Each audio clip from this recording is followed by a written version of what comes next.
Hey, Braves Country, I'm Mac Magee. Join us for Pitch by Pitch, Play by Play, the classic call of Braves Country Baseball. We're bringing you Atlanta Braves baseball all year long. Jump into our pregame show, Braves Country Today, just before first pitch. Stick around for the postgame show, Braves Country Tonight, where we will open up the phone lines and react to your calls or your comments all year long. That's Braves Country Radio, pitch by pitch, play by play, your home for the classic call of Braves Country Baseball.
You're listening to Braves Country Radio, your home for the classic call of Braves Country Baseball.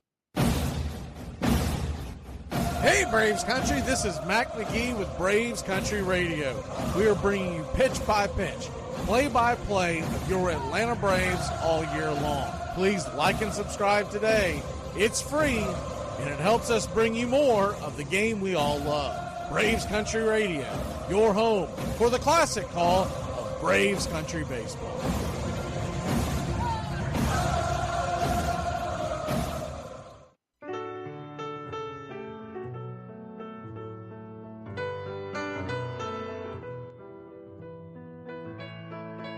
Casey at the Bat by Ernest Lawrence Thayer.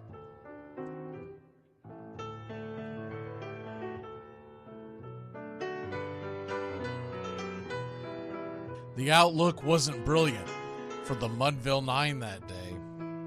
The score stood 4-2, but with 1 inning more to play. And when Cooney died at first, and Barrows did the same, a pall-like silence fell upon the patrons of the game. A straggling few got up to go in deep despair. The rest clung to the hope which springs eternal in the human breast. They thought, if only Casey could but get a whack at that, we'd put up even money now with Casey at the bat. But Flynn preceded Casey, as did Jimmy Blake, and the former was a hoodoo, while the latter was a cake. So upon that stricken multitude, grim, melancholy sat, for there seemed but little chance of Casey getting to the bat. But Flynn let drive a single, to the wonderment of all, and Blake, the much despised, tore the cover off the ball. And when the dust had lifted, and men saw what had occurred, there was Jimmy safe at second, and Flynn a hugging third. Then from 5,000 throats and more rose a lusty yell. It rumbled through the valley, it rattled in the dell. It pounded on the mountain and recoiled upon the flat, for Casey, mighty Casey, was advancing to the bat. There was ease in Casey's manner as he stepped into his place. There was pride in Casey's bearing, and a smile lit Casey's face. And when responding to the cheers, he lightly doffed his hat. No stranger in the crowd could doubt 'twas Casey at the bat. 10,000 eyes were on him as he rubbed his hands with dirt. 5,000 tongues applauded when he wiped them on his shirt. Then while the writhing pitcher ground the ball into his hip, defiance flashed in Casey's eye, a sneer cooled Casey's lip. And now the leather-covered sphere came hurtling through the air, and Casey stood a-watching it in a haughty grandeur there. Closed by the sturdy batsman, the ball unheeded sped. "That ain't my style," said Casey. "Strike one," the umpire said. From the benches black with people, there went up a muffled roar, like the beating of a storm waves on a stern and distant shore. "Kill him! Kill the umpire!" shouted someone on the stand, and it's likely they'd have killed him had not Casey raised his hand. With the smile of Christian charity, great Casey's visage shone. He stilled the rising tumult, he bade the game go on. He signaled to the pitcher, and once more the dun sphere flew. But Casey ignored it, and the umpire said, "Strike two!" "Fraud!" cried the maddened thousands, and echoed answered, "Fraud!" But one scornful look from Casey, and the audience was awed. They saw his face grow stern and cold. They saw his muscles strain. And they knew that Casey wouldn't let that ball go by again. The sneer is from Casey's lip. His teeth are clenched in hate. He pounds with cruel violence his bat upon the plate. And now the pitcher holds the ball, and now he lets it go, and now the air is shattered by the force of Casey's blow. Oh, somewhere in the favored land, the sun is shining bright. The band is playing somewhere, and somewhere hearts are light. And somewhere men are laughing, and somewhere children shout. But there is no joy in Mudville. Mighty Casey has struck out. Casey at the Bat, Ernest Lawrence Thayer, published June 3rd, 1888. San Francisco Examiner.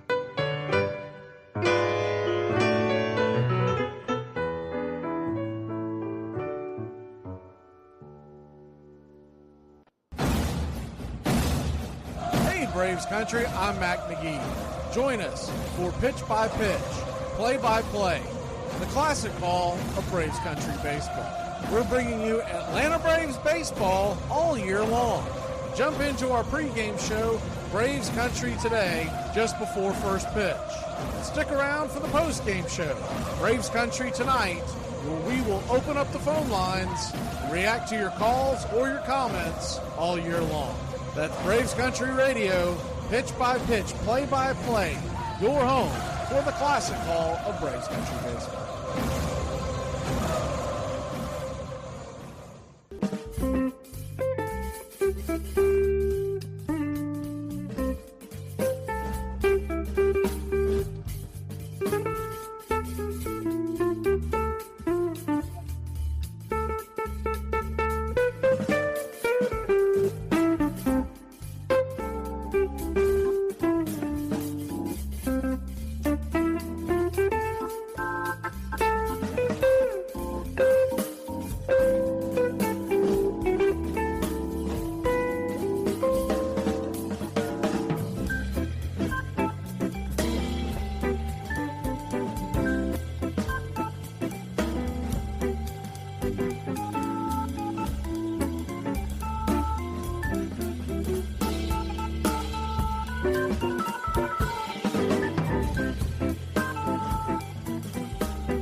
Lineup for Braves Country by DM McGee, 2024.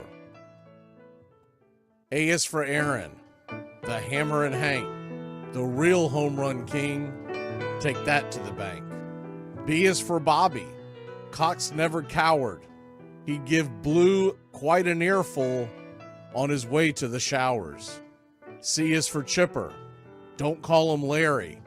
He would show up in Shea, the Mets he would bury. D is for David. Justice he'd bring. A Game 6 solo brought Atlanta their ring. E is for Eddie Matthews. 512 bombs away. Lit skies from Boston to Milwaukee to the A. F is for Fred. McGriff dog-biting crime. A fire was lit the day he arrived. G is for Glavin.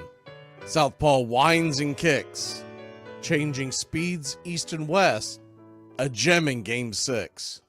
H is for Harry and his brother George Wright, the father of baseball, Boston pennants in flight. I is for inning, ending double play. Riley to Ozzie to Olsen all day. J is for Jones. Andrew let her fly. And his gloves in center is where singles would die. K is for strikeouts. A plenty from Strider. The quads in the stash, getting swings from that slider. L is for Lopez. Javi to B-Mac. Travis and Smurf, we've been lucky to see that. M is for Mad Dog. He won 355. Could swat flies with the changeup and still bust you inside. N is for Necro. He got to the hall by bending and knuckling and floating that ball. O is for Otis. Old Nixon could fly.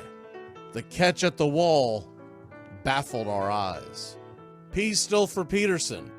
We were all rockin' pearls. With Eddie and Jorge, we were out of this world. Q is a quandary for why Dale is not in. Murphy MVPs again and again. R is for ranking. The top pitcher's lore. Remember Kid Nichols, 107 WAR. S is for Smoltzy. The big three in the hall. When the game's on the line, you give John the ball. T is for Tyler. Matzik and the gift of 2021, the entire night shift. U is for Chavez, but we say Uncle Jesse. The frames, the release, kept the batters guessing. V is Van Weeren. Skip Carey 2. Don Ernie Joe, the tales from the booth. W is Warren. Spawn Johnny Sane. They'd ride him in Boston and then pray for rain. X is Mazzoni. Yeah, X marked the spot. Leo rocked next to Bobby, and his pitchers stayed hot. Why it makes us feel young. The game's main appeal. Chopping through the battery, there's no better feel. Z is for Zip Boom Bam, Ramalama Ding Dong. Throughout the summer, we sing that song. From AJ to eyeglasses and a hell of a pen. Mad Max, Uncle Charlie, win after win. A cannon from short, and RC you later. Acuna Matata, there is no one greater. Though you can't fit them all when you just A to Z. Think of your favorites in the rafters we see. I started with 3, then 10, 25, 47, 31, and of course 29. Let's not forget 21, 41, 35, the great 44, or 755, and old number 6, who led his great teams. The pennants were flying. It felt like a dream. From Boston to Milwaukee to Atlanta's TBS, a family, a tradition, Braves Country's the best. Lineup for Braves Country by DM McGee, 2024.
You're in Braves country.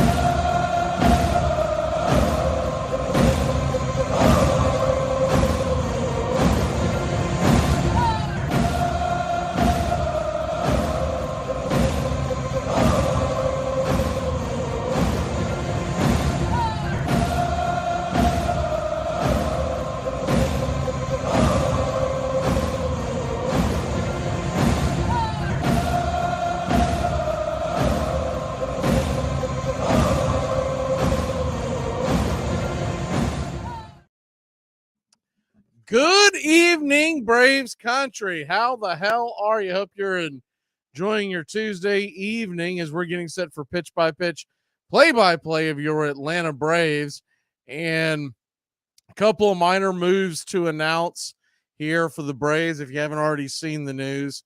First of all, Orlando Arcia not starting tonight with the dizziness, etc. They're going to give him at least one more day. They may not even start him until we get back to Atlanta. That could be a possibility. So Zach Short is getting the start. Too Short is batting ninth and playing shortstop tonight. The other thing is Luke Williams was brought up from AAA Gwinnett with Brian Anderson going to the IL. And they do expect it to be somewhat of a short stint, but that kind of explains a lot of reasons why you didn't see Brian Anderson in any kind of pinch hitting capacity last night when things were getting down to the wire. So Luke Williams will be the emergency guy. He can play all over the infield. He can even play corner outfield in a pinch if you really need him to. But that is the news on that. And let me scroll this up a little bit so you can see the whole 9 yards. There you go. Ronaldo Lopez pitching today. And Atlanta is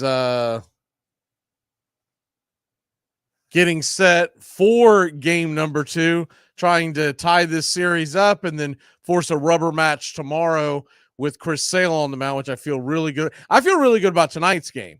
Kyle Gibson, if you're not familiar with him, he's a veteran. He's a savvy veteran. He's a guy who is not just going to leave balls out over the plate. Now, he can have a bad outing from time to time like any pitcher, but all in all, he's a solid pitcher. He is a guy that goes out and gives you quality starts.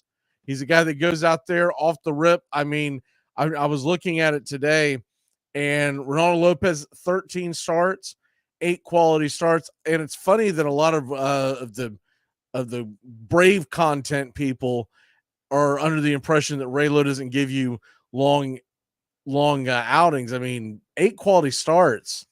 Hell, that's a season for most guys. So 8 quality starts and 13 starts. Conversely, Kyle Gibson has started 14 games and he's given the Cardinals 8 quality starts. He's typically a guy that's right there in that neighborhood.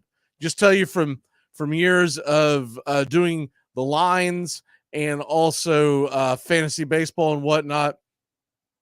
Kyle Gibson is a guy you can typically go in and expect him to give you about 5 or 6 innings and give up somewhere around 2 to 3 runs. And hey, that keeps you in the game. We're going to play a couple of quick snips real quick. The first one is from Schwellenbach after a start. Look, first of all, I thought he had a great start. He had one bad inning and some things didn't go his way, but honestly, for what he is put in to do, he gave that team a puncher's chance. We just didn't take care of some of those opportunities. But here's Schwellenbach after yesterday's game, and I'm going to look at some of y'all's comments while this is going on. Felt good. One bad inning, one pitch away to 3 or 4 guys there with 2 outs. Just couldn't seem to make the pitch. But other than that inning, I thought I threw well and executed pitches. But at the end of the day, I got to get better with throwing balls with 2 strikes and kind of missing bats that way instead of allowing them to stay in the at bat and put something in play. When you look at that inning, I mean, it's like 8 hits as a whole, but 7 were singles. How do you kind of square that maybe in your own head? I mean, it's hard to say that I threw well, giving up 4 runs and 8 hits, but like you said, 7 singles. Like I'm doing my job where throwing strikes just seem to not be able to get them out today. Throwing strikes. You didn't walk anybody today. You know, that one of the several positives you can take from this outing moving forward? Yeah, for sure. I feel like I was rolling with the strike throwing, and like I said, I got to be better with throwing balls in certain counts. The pitch or the stolen base run that looked pretty good. Did you think you got that one? That the inning was over when you threw it? Oh yeah, I thought it was a strike. But I mean, it's kind of tough to make that call when guys stealing and Murph's popping up. But it is what it is. It's over with now. But would love to have had it. What can you say about the offense comes roaring back? You have that kind of group in here. How fun is that to watch? You're never out of a game, really. Yeah, I mean, those guys are special. We're down 3 there in the 9th, and you just know it's never over. And that kind of fight that we have is special.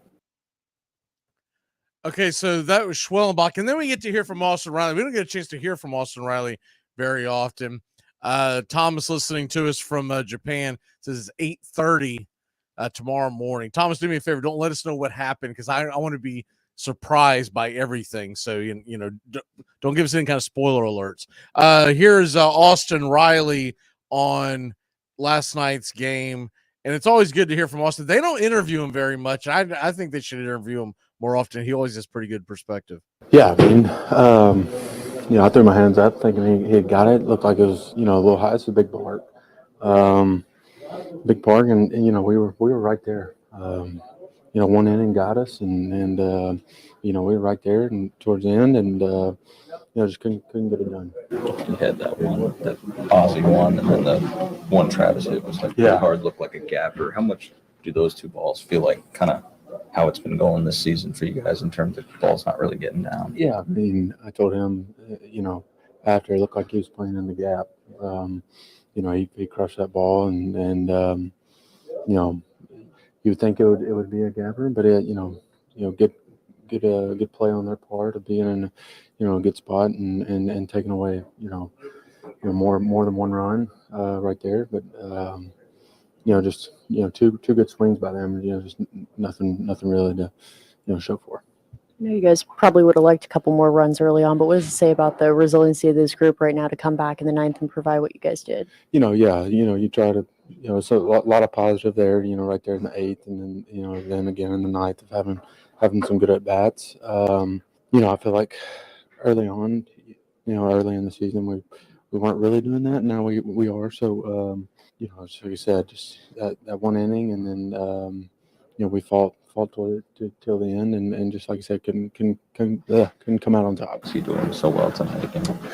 For me, he was just attacking early with the fastball. He was going, fastball, cutter, sinker, and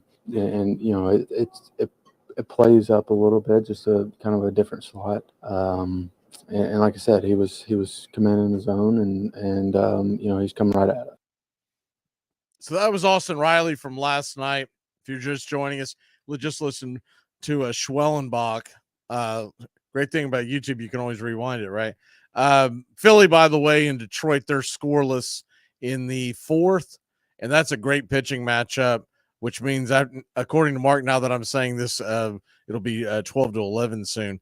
But Skubal versus Ranger Suarez. Ranger Suarez right now is on the short list for Cy Young candidates. So hopefully I'll put the jinx on them, but hopefully Detroit can squeeze one out. The Braves are coming in today 8 games out of first, but I told you all this a few weeks ago. I'm not paying attention to the divisional race right now. I want to concentrate on winning series and continuing to build our lead in the wild card. And then if the division comes back into play, that's great. I'm all for it. But the Gibson, what you're going to see from him tonight, he's got 6 pitches. And I was looking at the distribution of it. He throws 4 of them pretty regularly. He's got a sinker, a sweeper, a cutter, and a 4-seamer. So essentially what that is, and that sinker is really a 2-seamer, what that essentially is telling you is he has 1 pitch that goes to the right side of the plate, 1 that dips, or actually 2 that dip to the left side of the plate, and then, of course, the 4-seamer that hit you straight on. He does from time to time sprinkle in a change and a curveball, and the curveball, from my understanding, is like a 1-7 type of curve. It's not a true 12-6, but it's not quite a 2-8 either. And And then, of course, Raylo's still throwing his 4 pitches. He heavily leans on the 4-seamer. He leans on the slider, and then he'll throw that curve. And just to keep you honest, he does have a changeup in his pocket. I think the Braves are going to bounce back tonight. I expect Raylo to pitch a great game. They do have Arenado and Goldschmidt back in the lineup tonight, so I do think that we missed an opportunity to steal a game last night, but that's all right. We got Raylo tonight. We got Chris Sale tomorrow. Give me the Braves to win this one 5-2. 5-2. And I'm going with the rake, Austin Riley. He's been red hot. It's hard for me to go against him right now. Looking at their matchups, their previous matchups against Kyle Gibson, because he has been around for quite some time. Austin Riley is 3 for 10. He's got a home run. A guy to keep an eye on. I just didn't want to go to the well that many times. I picked him a lot recently. Matt Olson. If you want to put a bet in on something, Matt Olson is 10 for 24 lifetime against Kurt Gibson. Not Kurt Gibson. Kyle Gibson. I had Kurt Gibson on the break. Kyle Gibson. I bet he'd slam the hell out of Kurt Gibson. 10 for 24 lifetime, 417 batting average, 4 home runs, 8 RBIs. He does have 6 strikeouts, but that's a big, big stat there. Ozuna, by the way, is 0 for 5 lifetime, so he's due. Travis d'Arnaud is 5 for 18. Laureano is 10 for 20 with 2 home runs lifetime against Gibson.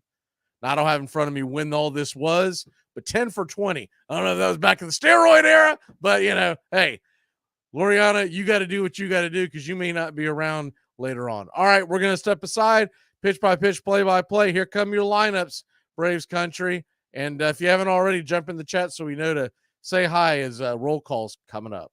Drink like me, you can't smoke like me. So don't try and be like me. Let's party together.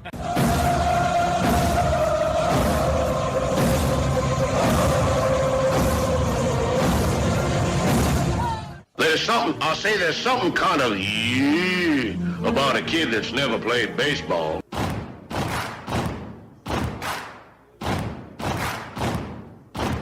Baseball is a beautiful thing. It's more beautiful in an old park. It's asymmetrical and quirky. But even in a dome with artificial turf, it's beautiful. The way the field fans out, the choreography of the sport, the pace and rhythm of it. The fact that pace and rhythm allows for conversation and reflection and opinion and comparison. In right field, the crowd is tormenting Strawberries, singing, Darryl, Darryl. Little roller up along first, behind the bag. It gets through Buckner. Here comes Knight, and the Mets win. And there's a fly ball deep to left. It's on its way. There it goes. And the Yankees are going to the World Series. Ground ball stabbed by Folk. He has it. He underhands to first for the first time in 86 years. The Red Sox have won Baseball World Championship. Can you believe it? It's a pastime, something you do.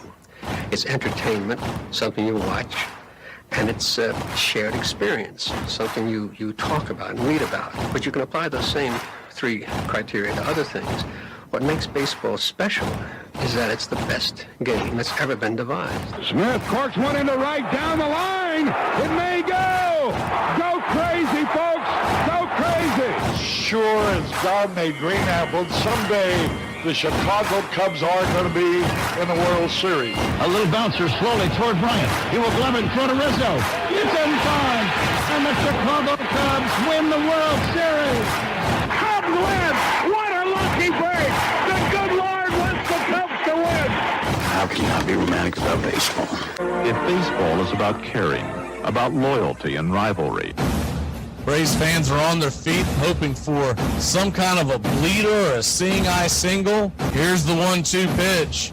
Fastball hit high and deep down the right field line. It's going back. Is it fair? Is it zip, boom, bam, it's gone. Ram-a-lam-a ding dong, a 3-run shot, and your Atlanta Braves have taken a 1-run lead. A banger, and she's gone, baby. There's a very peaceful thing. It was created and played in pastures and meadows. There's grass, there's outdoors, there's everything that people thought was American and feel about America you get in a ballpark. And it's the wonder of walking through that dark tunnel and seeing a huge open space where men play the little boy's game.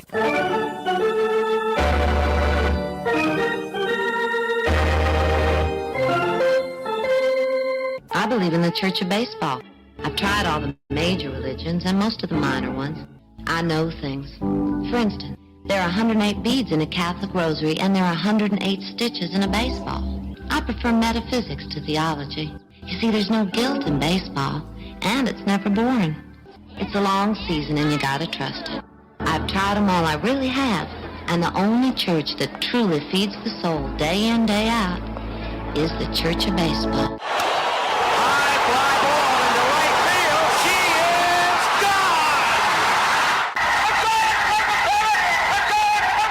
Swung line drive left field. One run is in. Here comes Reed. Here's the throw to the plate. He is safe. You're in Braves country. If there's a bigger thing going on right now, I don't know what it is. We're down to one strike here. Gurriel, the last hope for the Houston Astros. Here's the 0-2 pitch. Swung on, bounced over to Dansby. Dansby fires it over to first, and here comes the dog pile. Fire the cannons in the battery. Do the chop all throughout Braves country. Pop that top. Your Atlanta Braves have won it all. Oh, say can you see by the dawn's early light what so proudly we hailed at the twilight's last gleaming, whose broad stripes and bright stars through the perilous fight o'er the ramparts we once were so gallantly streaming, and the rockets' red glare, the bombs bursting in air, gave proof through the night that our flag was still there. Oh, say does that star-spangled banner yet wave o'er the land of the free and the home of the brave? Play ball!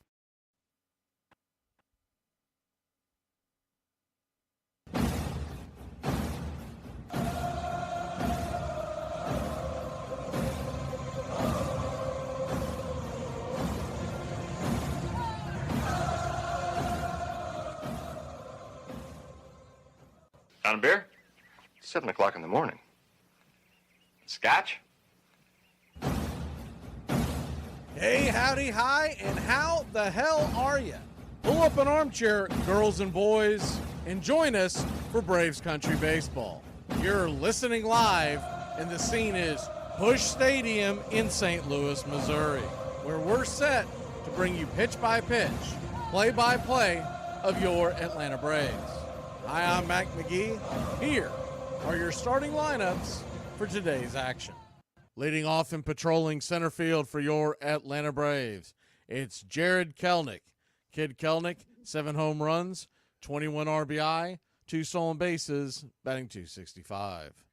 Ozzie Albies, batting second, playing second, 6 home runs, 38 RBI, 5 stolen bases, batting .258. The designated hitter, Marcell Ozuna, 21 home runs, 64 RBI, batting .314. Batting cleanup and playing first, it's Matt Olson, a .246 average with 40 RBI, 12 home runs. Batting fifth, playing third, Austin Riley, 8 home runs, 30 RBI, batting .251.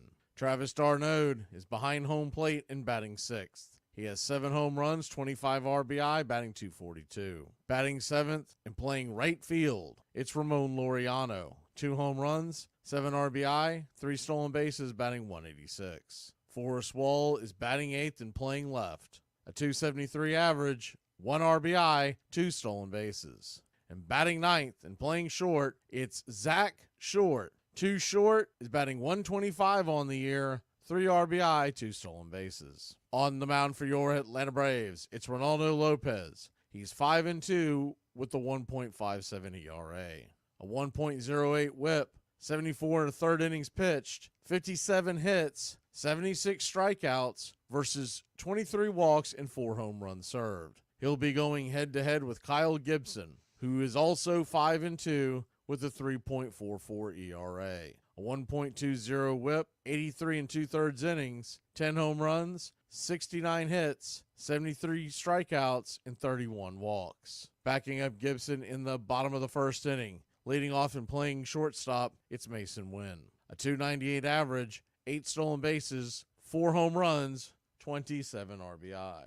Batting second, playing right, Alec Burleson. 12 home runs, 33 RBI, 5 stolen bases, batting .289. Wilson Contreras is behind home plate, 6 home runs, 13 RBI, 2 stolen bases, batting .279. Paul Goldschmidt batting cleanup and playing first. 10 home runs, a .231 average, 31 RBI, 3 stolen bases. Batting fifth, playing left, Brendan Donovan. .269 clip with 8 home runs, 39 RBI, 1 stolen base. Playing third and batting sixth, Nolan Arenado. A .257 average, 6 home runs, 32 RBI, 1 stolen base. Batting seventh, playing second, Nolan Gorman. A .195 clip with 16 home runs, 36 RBI, 5 stolen bases. Matt Carpenter, batting eighth, the designated hitter. 2 home runs, 6 RBI, a .235 average. And batting ninth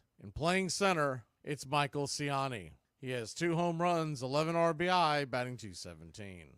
Calling balls and strikes behind home plate tonight, it's Lance Barrett. First base umpire, Mark Rippinger. Second base will be manned by Roberto Ortiz. And down the third base line, it's Alfonso Marquez. Game time temperatures here in Busch Stadium at first pitch are a scorching 99 degrees. The wind is blowing out to left center field at 10 miles an hour. Not expecting much chance of precipitation for Game 2 of Braves versus Cardinals. Atlanta comes in 43-33 on the year, 10 over 500, 19-20 on the road.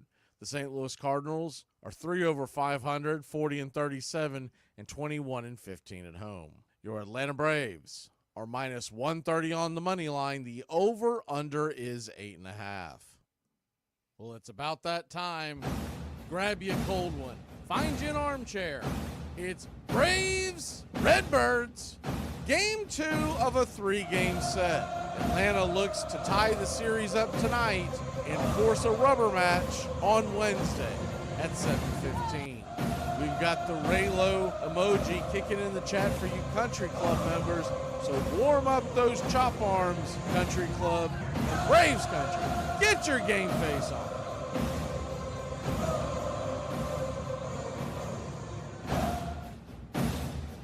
Get this bus moving. Stop. Come back. Too late.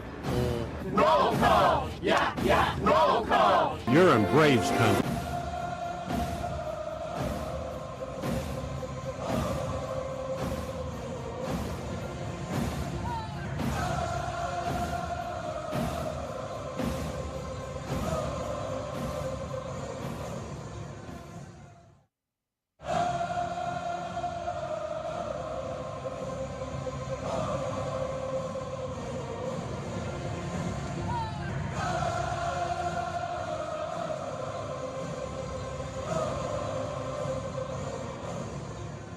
For some reason, we are in a weather delay. There's no weather in the area. They got tarps on the field. I don't know what in the hell they're doing in St. Louis, but par for the course when you're in St. Louis. It looks like they're pulling the tarps off. I was checking the radar. There's nothing really planned, and you can see in the background that they are pulling the tarps off. So we should be starting fairly soon, I would think. But I'm trying to get an update here. they were showing, I don't know, 10 minutes ago, there was a video that was up and you could see the tarps being pulled off the field. So let's go ahead and let me see here. Looking at the St. Louis area, see if we get anything new and updated. This seems like shenanigans again, but we'll see what happens. There was nothing planned in the area. Pulling up the weather right now as we speak. And, you know, do you ever get the feeling sometimes that they do this to sell ads? Because I do. Let me see here. St. Louis, Missouri. Not much in the area. There's actually much more of a threat of it later tonight. So I thought they were going to be on it and try to get this game going, but they're dragging their feet. Later on tonight, if they don't get this thing going, they could run into weather problems much later. And looking at the radar real quick, there's storms coming through. And if they wait this thing out, you're looking at, I mean, what you're really playing with is storms coming in and hitting them around the 10 o'clock area and then having another long rain delay. So right now there's nothing in the area. Right now it's clear. They're expecting another front to come in. What time does this come in? Around 9:30, 10 o'clock. And so you would hope that you could get through. Now, realize they could be manipulating this to give Ronaldo Lopez a shorter outing here, because if they drag their feet and then there's a rain delay after the third inning, then you're going to end up losing your starter, and we definitely have the advantage on the starter in this game. Okay, so we're going to try to figure this out real quick. We are going to go ahead and do roll call, because normally when the game comes back, it comes back with very little warning, and we're going to have to dive right in. So let's go ahead and get into roll call, as I did not expect this delay. Here we go. Get this bus moving. Stop. Come back. Too late. Roll call! Yeah, roll call! You're in Braves country. Good evening, Country Club members. We've got the GOAT. I see Charlie Pittman. I see Brian Andrews. We have David S., Gary McCoy, Willis Mathis, Envy Mason. Who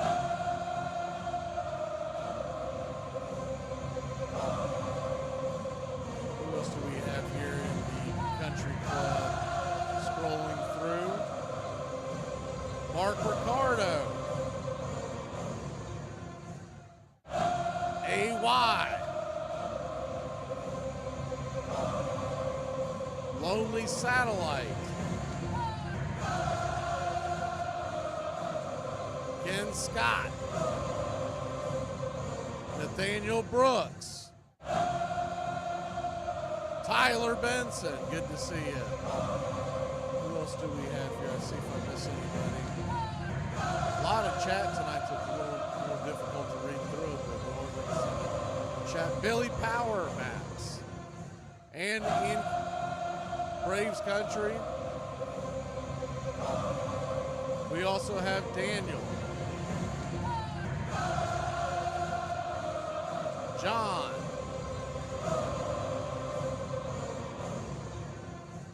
Thomas, Underwater, Justin, and we've got Anthony Brown, Grandma Kane.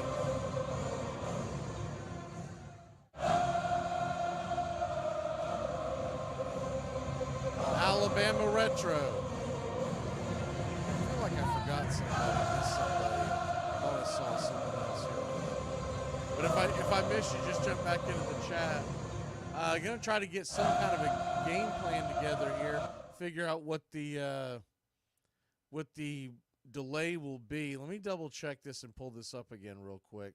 See what they've got going on as far as an estimated time. I mean, if they're going to ride that entire wave out, it's going to be a late first pitch. Let me see what we have here. Don't see anything. Let me go ahead and get over to the St. Louis Cardinals. They're usually the ones that are going to be the ones that actually come in and make the announcement. So anything that the Braves say, they're just retweeting from the Cardinals. Let me see. The St. Louis Cardinals, and I don't know why I don't see them on Twitter, but I know they've got a Twitter account. I know I follow it. Let me see here. Here we go. The Cardinals say, we will provide updates as they become available. That was several minutes ago, so there's no news, but we're going to keep an eye on it. While that goes on, we're going to go ahead and play one of the Once Upon a Pastimes while we try to snoop around and see if I can find out when this. I mean, looking at the radar, it would make a lot of sense.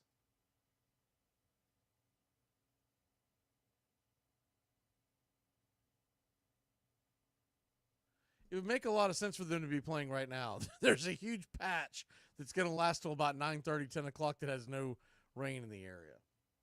The tarps have gone back on the field. Seeing that right now live. And looking at... see, got to look at their. Well, I guess I need to look at the fact that it is. Well, no, okay.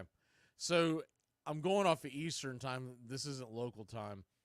There's going to be another storm coming in around 9:30, and if they're trying to ride that one out, we could be talking about a really late pitch. So it'd be interesting to see what they end up pulling here. I would have thought that they would have wanted to get this one off the ground. You know, the goofiest thing about this is they had a huge opening earlier. Tomorrow's game is at 7:15. Why the hell didn't they just start the game at 7:15? But anyways, we're going to go ahead and play a Once Upon a Pastime. Step aside here for a second. And as soon as we know something, we'll jump back on here and be ready to roll here for, hopefully they don't call this game. If they do, it would be a doubleheader tomorrow, I would think. I can't imagine they want to come back here for just one game like we're having to do in Chicago on Thursday. So we're going to step aside here with the Once Upon a Pastime, and we'll as soon as we know something, we will pass it along to you. And if y'all see anything, throw it in the chat as well. Braves are in a rain delay, and we will be back as soon as we know something.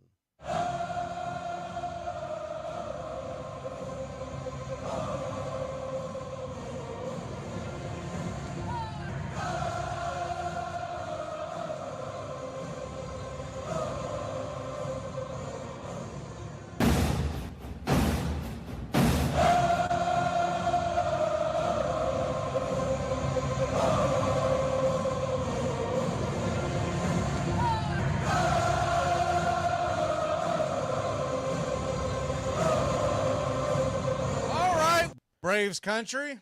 Any folks out there who aren't even Braves fans, you might get something out of this segment. This is the Once Upon a Pastime series we're going to do from time to time. And today we're going to look at some of the more colorful folks in the history of Major League Baseball. And the one that I want to start off with is Mr. Doc Ellis. He was known as quite the interesting fellow. Doc Ellis, just to give you an idea of who he was, what his actual baseball career was, pitched for the Pittsburgh Pirates and from 68 to 75, then went to the Yankees for a couple of years in 76 and 77, traded to the A's in 77, and then finished off his career with 3 years with Texas. And towards the end of the 79 season, was picked up by the Mets and then finished it with the Pittsburgh Pirates. All in all, 138 wins, 119 losses, 3.46 ERA. And all in all, a pretty darn good player. But what is he most known for in the history of Major League Baseball?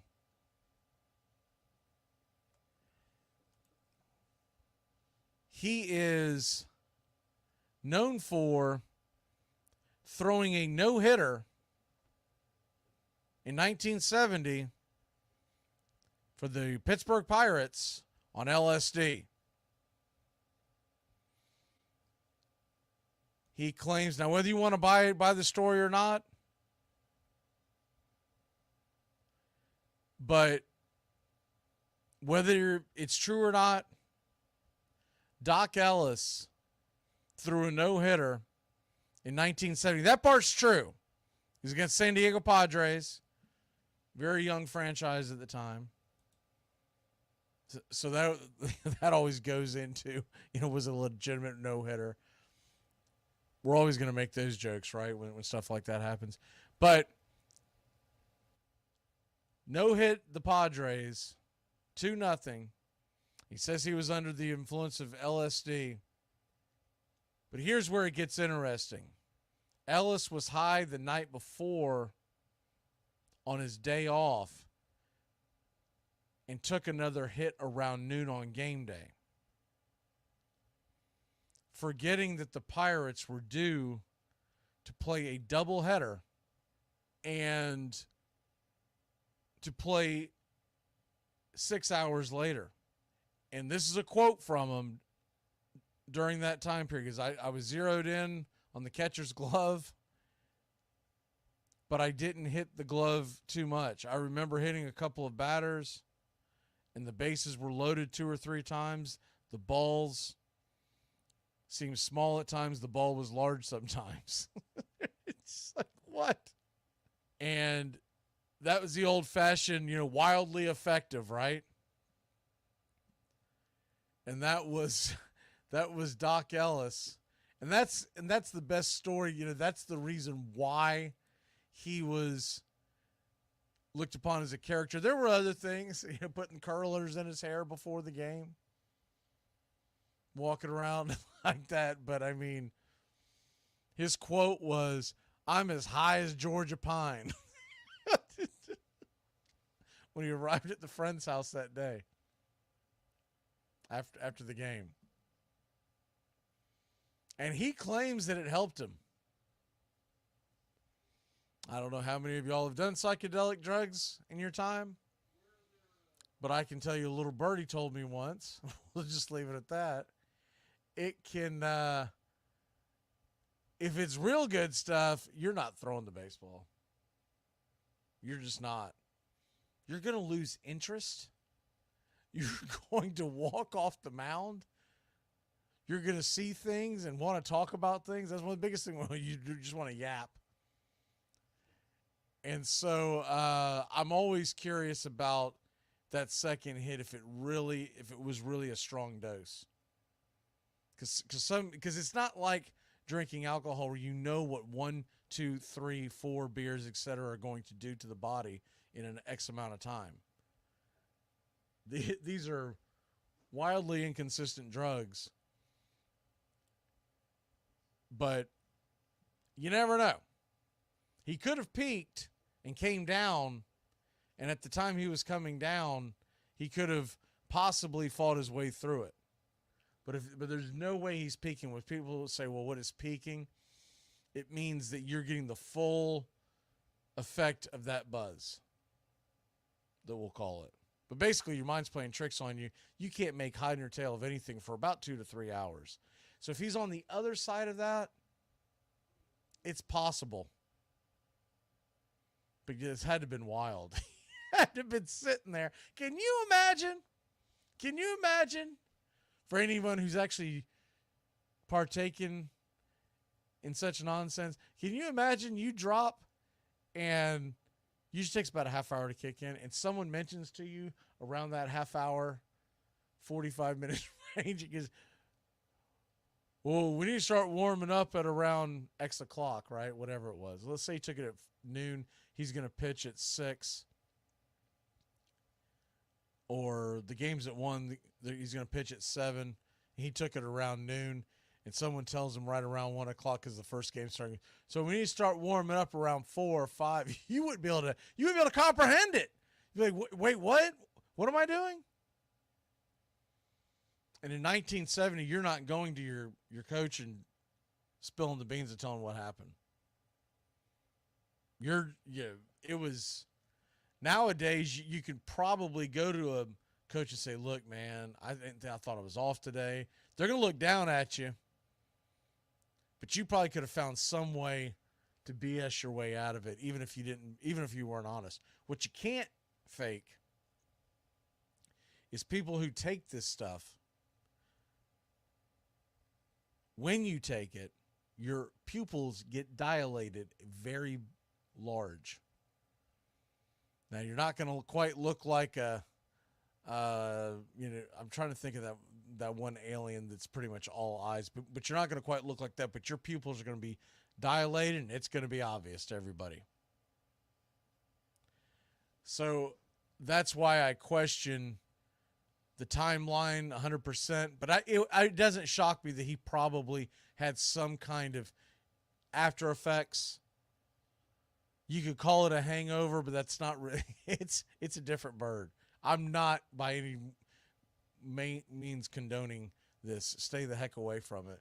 But if you've known anyone who's taken, they've explained it to you, and if you've done it yourself, you understand that it's not necessarily a hangover. Like, your mind is still playing tricks on you, and you're still having a hard time, concentrating. But anyways, a wild, wild story in the history of Major League Baseball, 1970. I mean, what are we doing? 53 years ago, give or take, whenever you're listening to this, right? June 12th, 1970. How about that? And you thought you lived a life. Hey, remember that old picture you'd see with Waylon Jennings in front of the Jimmy Carter and his wife, and say you might be cool, but you're not smoking a cigarette in the White House kind of cool. Waylon's fired up a cigarette. You might be cool, but you're not dropping acid and or LSD. You're not dropping Sid and throwing a no-hitter in the major leagues kind of cool. That's going to be a hard one for anyone to ever beat. Someone might have to really tell a tall tale to beat that story. So that's example number one. We're going to go into some of these, and I hope you have a good time with it. The next guy that I want to make sure that we talk about, because it's a guy that everybody knows of, and it's a guy also that, because of his personality, I don't think it's ever been given the credit of how damn good he was. And a couple of guys today we're going to talk about like that. But one of them is Yogi Berra. And Yogi Berra, everybody knows of the Yogiisms. What they may or may not know about him is that he was a World War II, decorated World War II veteran. He was there for D-Day. He was driving one of the gunner boats, getting shot at. So if he never did anything else the rest of his life, he was a hell of a guy. Hell of an American, right? But then he went on to, and I still say it, he's the best catcher to ever play the game. Everybody normally, especially if you get folks who grew up in the 70s, watching baseball in the 70s. I caught the tail end of his career, so I can't say I ever actually watched him in his prime. But most folks are always go to Johnny Bench. Johnny Bench grew up in a different era, but Johnny Bench had a cannon for an arm. Johnny Bench was a very good hitting catcher. Wasn't a great hitting catcher, but he's a very good hitting catcher. But this isn't about tearing Johnny Bench down. This is about what Yogi Berra did. Yogi Berra, 358 home runs lifetime from behind the plate in an era where catchers were typically known to hit maybe 10 in a year.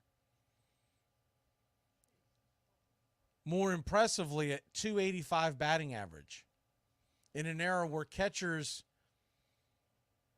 they didn't hit their weight. His OPS was 830. OPS plus, which I don't give as much credit to, but it still tells you how phenomenal it was. His OPS plus was 125. 100 is considered solid. 1,430 RBIs. I don't know how that man with those short little legs got him, but he got 30 stolen bases in his career. Scored 1,179 runs. Was elected to the All-Star game every single year from 1948 to 1962. What? Yeah. He was the MVP in 1951. He was the MVP in 54 and 55. He came second in the MVP voting twice. Third once. So 6 times a catcher was in the MVP voting in the top 3. And if you want to count the time that he came in 4th, that was right in that same stretch, from 1950 to 1956, I don't know if we'll ever see that kind of a stretch from a catcher. We've never seen it in the history of Major League Baseball. I don't know if we'll ever see it again. And that is just an incredible feat when you think about Yogi Berra. And he was altogether he was an 18-time All-Star. 13-time World Series champion. Michael Jordan's the greatest ever. He's won 6. That's not even half. 13-time world champion. Now, granted, they weren't all as a player. The last 3 that I mentioned was as a coach, but still, he won it 10 times as a player. 3-time AL MVP. Heck, Michael Jordan can't even make the playoffs as an owner. That's so sad. And, of course, he's probably more than being in the Hall of Fame.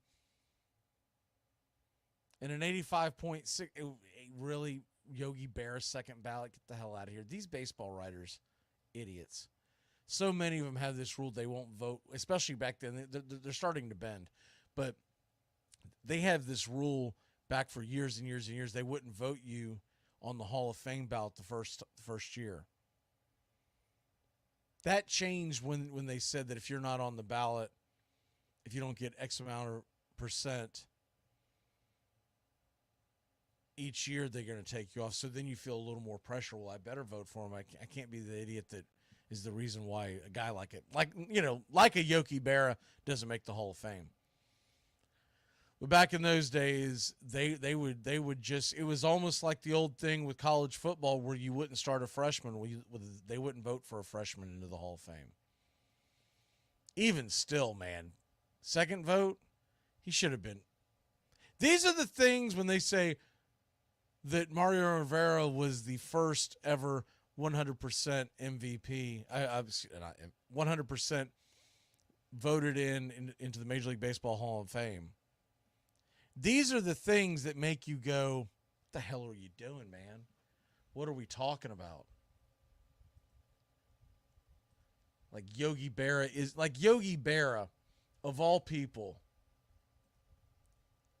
wouldn't be considered not just a first ballot, but a 100% first ballot. There's so many guys you could go in. Yes. That's the one thing the Hall of Fame in baseball gets wrong. They're still the best Hall of Fame because it's still the most difficult to get in, but that's the one thing they get wrong. And they've gotten it wrong for so long, it's almost hard to overcorrect it. Because then you start putting everybody in, and then it's going to kind of it's going to cheapen. But to say that a relief pitcher is the only one, because remember Derek Jeter got in except for like one vote. To say a relief pitcher is the only one is the stupidest thing if you ever thought about it in the history of baseball. Babe Ruth, son of a... Come on.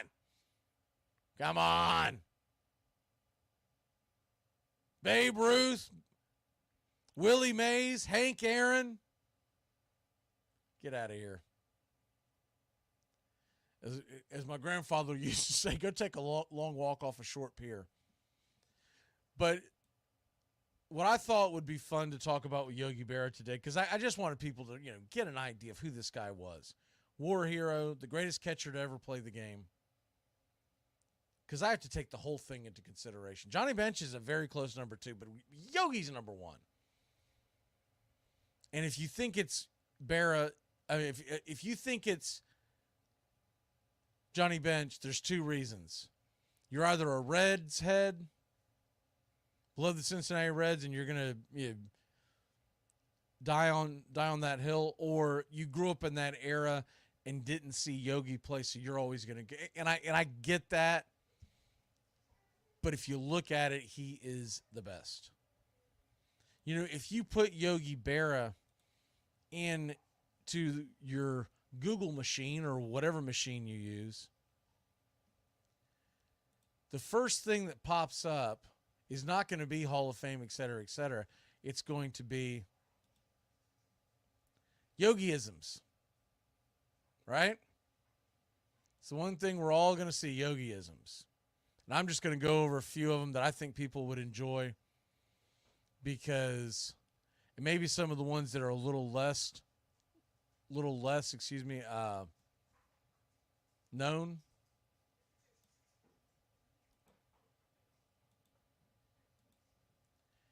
Because Yogi did a lot of things for America, but the humor that he brought is unrivaled. So I'm going to grab a few of them and just kind of go through that. This is a great one. If the world were perfect, it wouldn't be. You think about it, it's kind of deep, but it's a great line.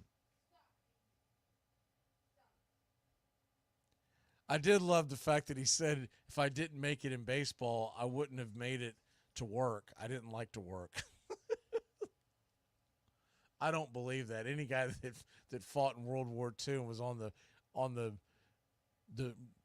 beaches of Normandy, you wouldn't have scared him off by much, but I love that line. I'm lucky. Usually you're dead to get your own museum, but here I am.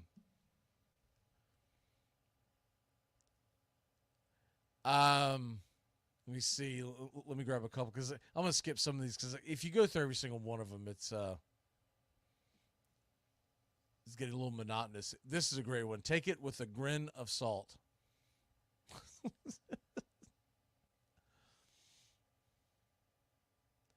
So I'm ugly. I never saw anyone hit with his face.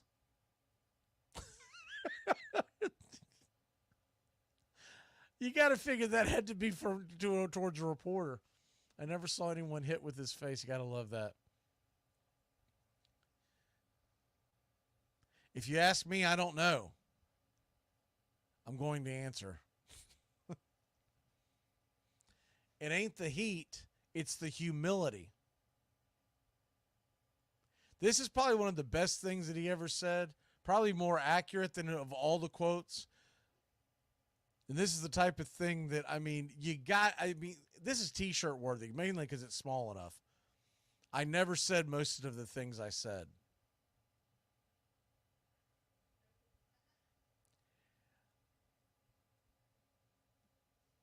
I'm not going to buy my kids an encyclopedia. Let them walk to school like I did. What? What?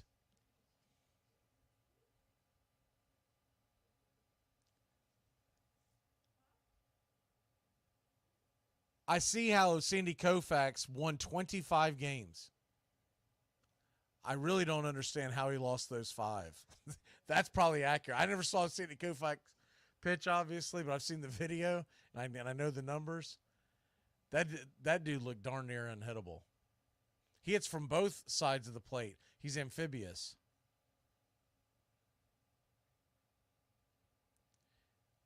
Even Napoleon had his Watergate. Of course, that was actually after his playing days. That was in the 70s. But even Napoleon had his Watergate. You got to love that. This one ain't really funny, but it's kind of funny coming from a catcher's. All pitchers are liars or crybabies.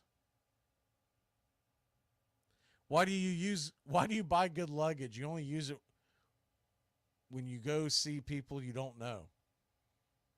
Pair up in threes. We have deep depth. This is a famous one of his. It gets late early out here. If the people don't want to come to the ballpark, nobody's going to stop them.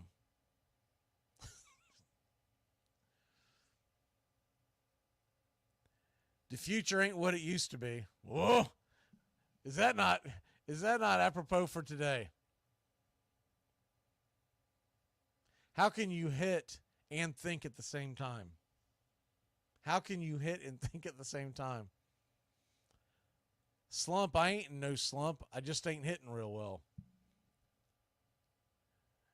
Never answer an anonymous letter.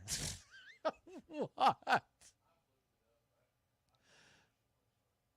I usually take a 2-hour nap from 1 to 4. That's probably pretty accurate if you really think about it. Anytime I've ever, I almost can't do it nowadays, but anytime I try to take a nap in the afternoon, man, it's going to take me almost an hour to fall asleep. At least 30 minutes.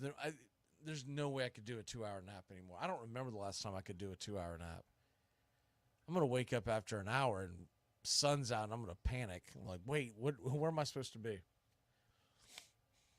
You better cut the pizza in 4 pieces because I'm not hungry enough to eat 6. Years ago I heard that quote and I didn't know where it came from. When I found out it came from Yogi, it made a lot of sense.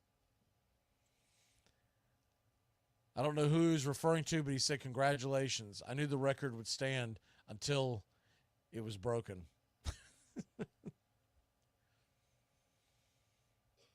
Always go to other people's funerals, otherwise they won't come to yours. What? This sounds like something out of a country song. A nickel ain't worth a dime anymore.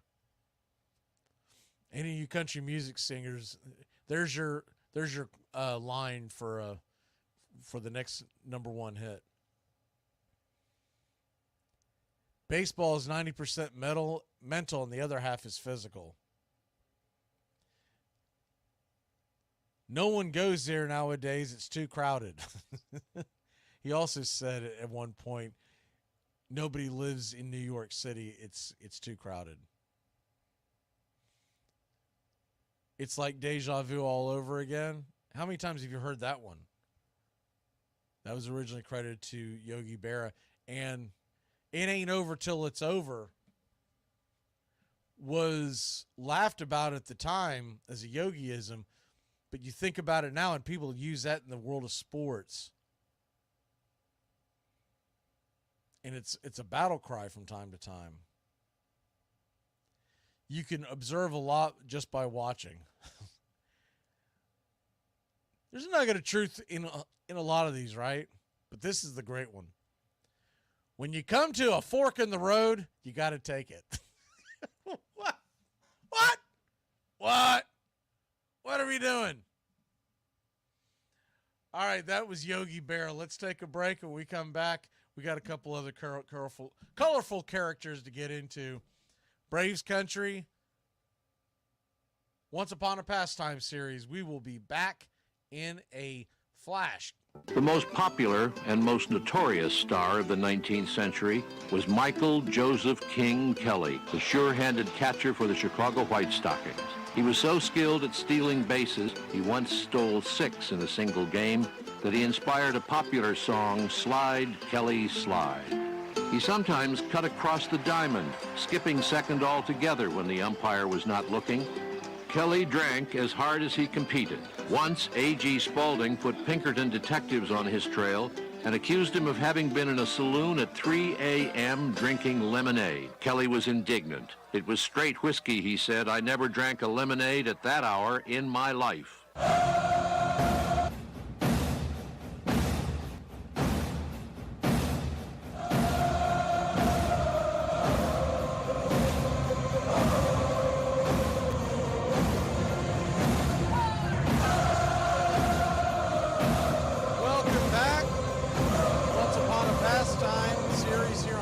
Country, and well,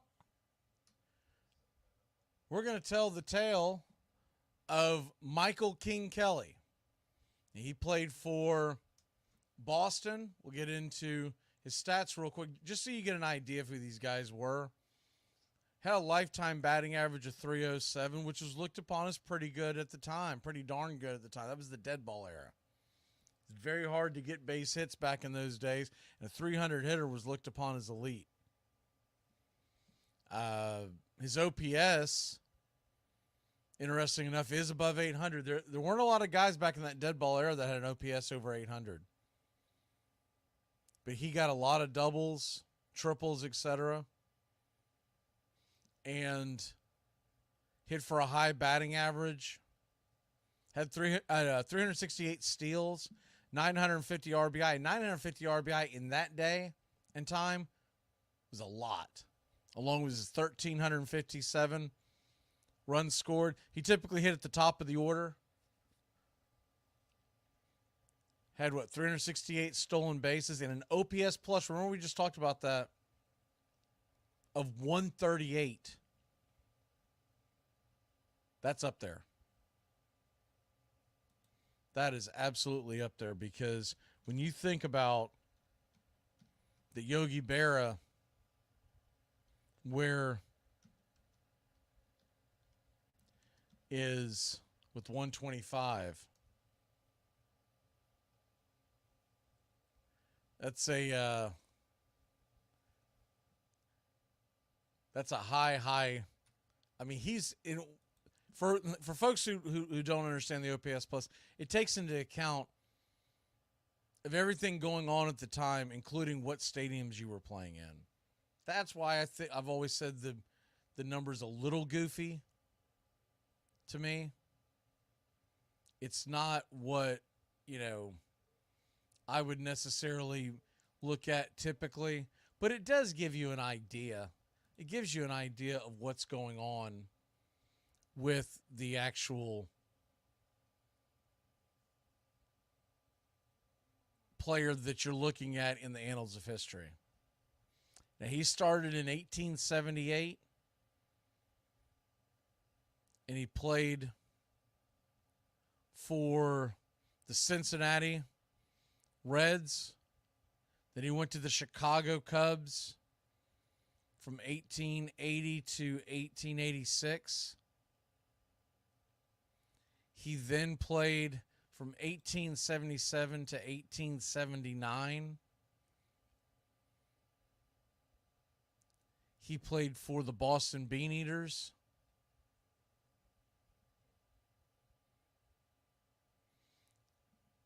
And we all know that they became the Atlanta Braves.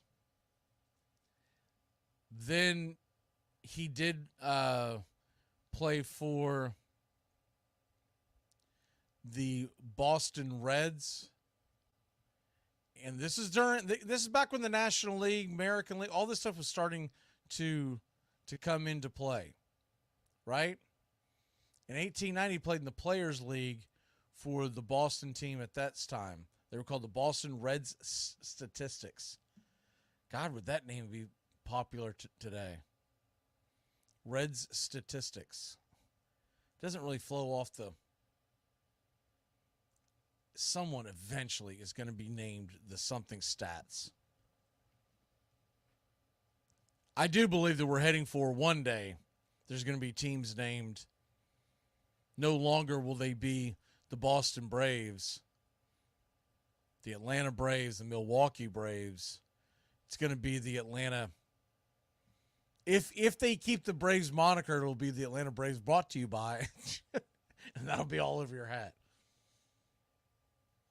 But I think there's more likely that you're gonna get an expansion team in our lifetime, I believe, that starts off with, because it's going to help fund the team. It'll be something to the effect of, take a city who doesn't have a team yet. Let's take Nashville and say Nashville gets a team. And Nashville, what's it known for more than anything else? Music, right? And you get something like the Nashville Spotify or the Nashville YouTube Music. It'll be something like that. And maybe they'll put music in the names, the Spotify music, and they'll come up with a logo that is nothing but that has a tune involved in it. But then you'll also have your corporate logo ingrained into it. That's coming.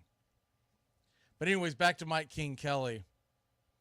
He ended up playing 16 years. He finished in 1893, the New York Giants. So he was literally in the dead ball era. It was shortly after baseball to become professional. Remember, the Atlanta Braves had only been around less than a decade when he came in. So the Atlanta Braves franchise, it's been all over the place, but now currently rests in God's country in Atlanta, Georgia, right? But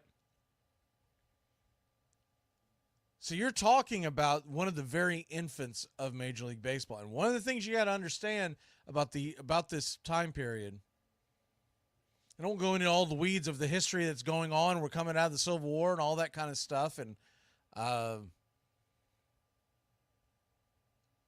strangely enough, there was not a color barrier until later on. So you did have folks from all walks of life playing in these leagues at the beginning. It wasn't the color barrier started in the late 1890s. There was a lot of political unrest and a lot of stuff went into that. And so that's why you'll go back and say, wait a minute, how was this guy in there? I thought Jackie Robinson broke the color barrier. He did, because there wasn't really a written color barrier. And there never was a written color barrier. There was just kind of agreement upon the owners at the time, around the turn of the century,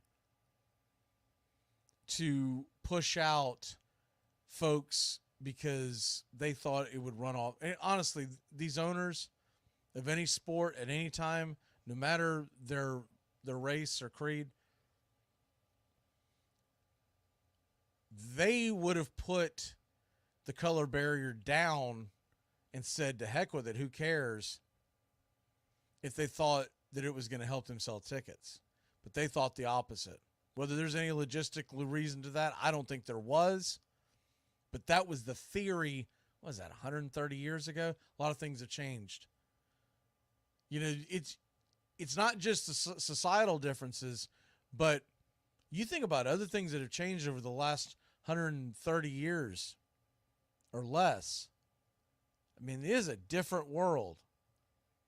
And I'm sure, if you think about, if you go to 1900, you take 130 years before that, different world then too, right? Because you're talking about literally under British rule, right before the American Revolution. But in the late 1870s to early 1890s, he played. First of all, that's pretty phenomenal. He played 16 years. Think about all the injuries that shorten guys' careers nowadays and all the medical advancement we have. And these guys played rough. They would run you over, spikes high, all that stuff. But he's one of my favorite players for a couple of reasons. A, you heard the clip coming in where he's talking about, someone saying that he was in a saloon till 3 a.m. drinking lemonade. And he said, that's a damnable lie. I never drank lemonade at that time of my life. You got to love that line. Like, I might have been in that saloon. You think I was drinking lemonade? You got another thing coming. He wanted to make sure that he set the story straight on that, right? Not that he had broken curfew. The fact that he didn't want anyone to think that he was drinking lemonade at 3 a.m. He was inducted into the Hall of Fame in 1945. Remember, the Hall of Fame didn't come around until 1937. So that was the 9th year of its existence, and they were only letting a few folks in each year. And how long they'd been playing baseball at that point was in the, what are we talking about, 70, almost 80 years at that point. So to be inducted in the first decade, you were elite. And so he got in as one of the just unbelievable characters in Major League Baseball. He is the reason why when you make a substitution in Major League Baseball, you're gone for good. He's also the reason why, because no one thought about it at the time, they're just doing it. He's also the reason why in Major League Baseball, you have to wait till the play is over to make a substitution. And here's the reason why. King Kelly would routinely be on the bench. A ball is hit, popped up in the air, or vice versa. He could be in the field and he would yell it out. But a ball's popped up in the air, and back then you didn't have the dugouts that were actually dug in. These guys were just sitting on benches near the lines. The ball be popped up in the air in foul territory, and he would say, Michael Kelly in for, say, Joe Smith, who's playing, we'll say he's playing right field. He's no chance of getting to the ball, but I can get to it.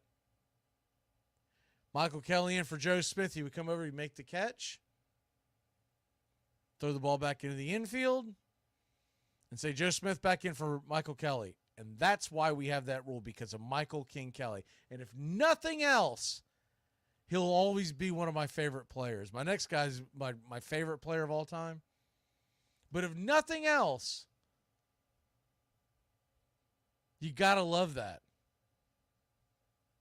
You got to absolutely love the fact that he was that innovative. He was also known to, and this is what led to multiple umpires on the field. You ready for this? So back then, you typically had 2 umpires. You had one for the base paths, one behind the plate. The one behind the plate routinely was not paying attention because he was getting in position to see if there was going to be a play at the plate. So let's say there's a guy at third and Kelly's on first, and the one umpire in the field is standing at second base, right? The ball gets hit to a fly ball. And as it's heading towards the outfield, the second base umpire has his back turned, making sure the guy caught it. Home plate umpires position himself to be able to look at down the third base line to see if there's going to be a play at the plate. Mike Kelly would tag up. He would also do this on singles, where the umpire's turning to look into the outfield to see if the guy's going to make the catch. And he would run from first across the grass to third. Literally going first to third on a short single. Infielders raising hell about it, but the two umpires on the field didn't see it, so they wouldn't call it. They have a good idea he probably didn't do it. So they came up with the third umpire because of Michael King Kelly. So this guy, he doesn't get the credit he deserves. He was innovative. He was absolutely innovative. Born in Troy, New York. He was born of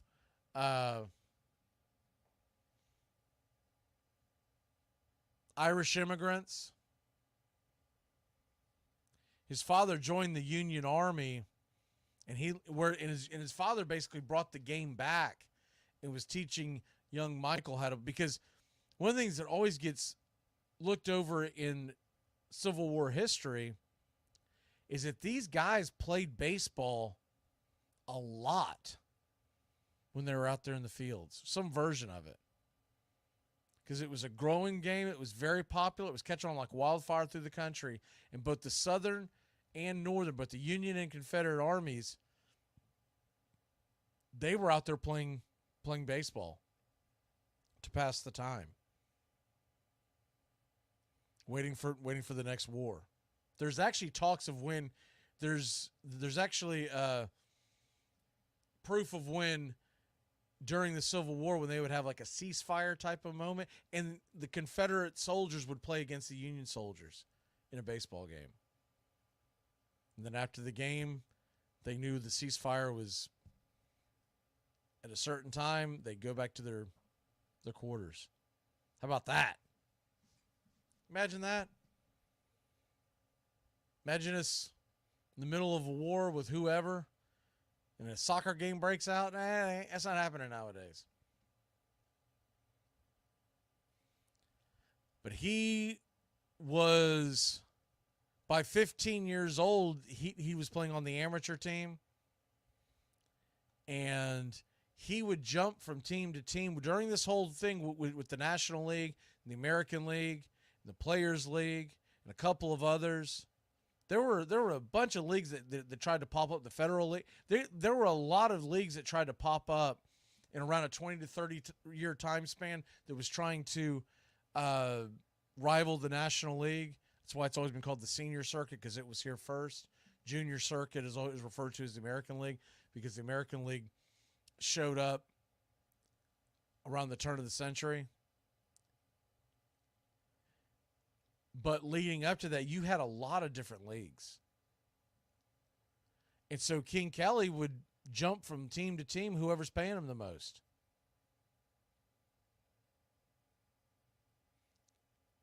And Michael King Kelly, after the 1886 season, Spalding, sold Kelly from Chicago. And yes, it's the same Spalding. He was a team owner of the White Stockings, and it's the same guy that names on the ball, and that same Spalding, Warren G. Spalding. He sold Kelly to the Bean Eaters for a record at that time, $10,000. Just sold him for straight cash, which they did that a lot at the time because a lot of them were spending money on other things. Baseball was just a small part of their income, and they would, we all know the famous story of No Nanette selling Babe Ruth to fund the Broadway play. But Kelly did not want to return to Boston, and Spalding, when he heard about the plans, said, quote, "Then tie him up, I guess, if he's really averse to playing there. We may have to be ugly about this, but he's heading to Boston." He had already planned to spend that $10,000 to start making baseball. This is when Spalding really took off on the whole baseball thing. He ended up going, but because of it, his nickname became known as the $10,000 Beauty. Because in 1881, actress Louise Montague had been also dubbed after winning a $10,000 contest for the, you wouldn't use this term anymore, but at the time, handsomest woman in the world. Nowadays, when you think of handsome, it's always sent towards men, but it was a beauty contest. It was like a Miss America pageant type thing. And so he became known as the $10,000 Beauty because of the same thing, because it happened in the same time period.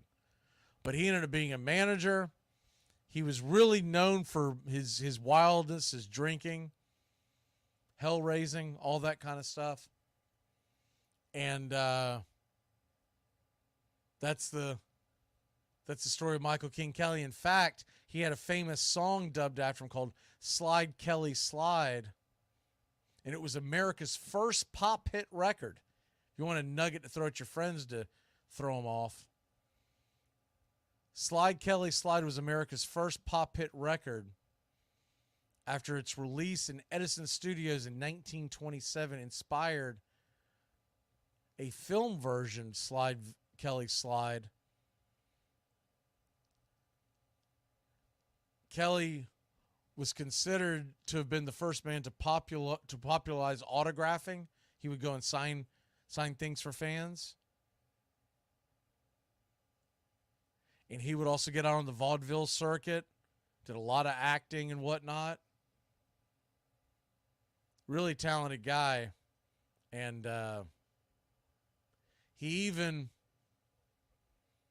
most folks believe that the poem, Casey at the Bat, which I read in pregame before each ball game. Casey at the Bat, the famous Ernest Lawrence Thayer poem from 1888. Most believe it was written about Michael King Kelly.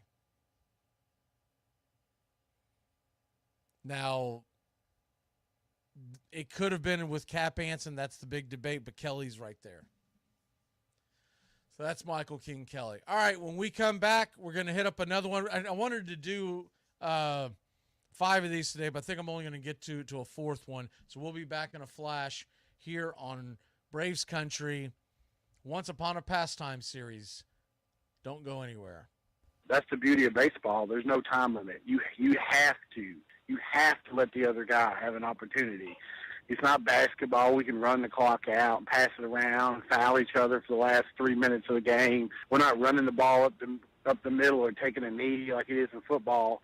You have to face your opponent. Your opponent has every opportunity down to the very last pitch of the game to win a game. That's the beauty of baseball. That's why I love baseball the way I do. The DH, I'm an American League guy. You know that. I love the DH.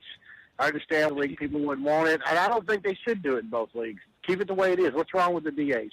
Yeah, because if you put the DH in the National League, the American League would never win another World Series. It would make it an even playing field. I don't think that's exactly how it would play out. Armchair. Now, for me, I wasn't good enough to guess pitches. I looked for one pitch every at bat. Every pitch was fastball right down the middle.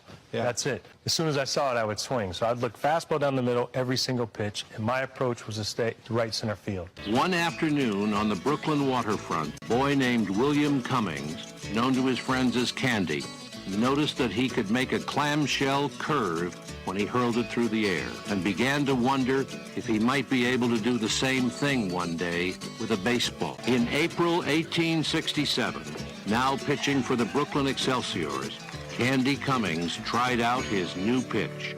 Though it was outlawed, everyone started throwing the curveball. Purists were appalled. You're listening to Braves Country Baseball on Braves Country HD.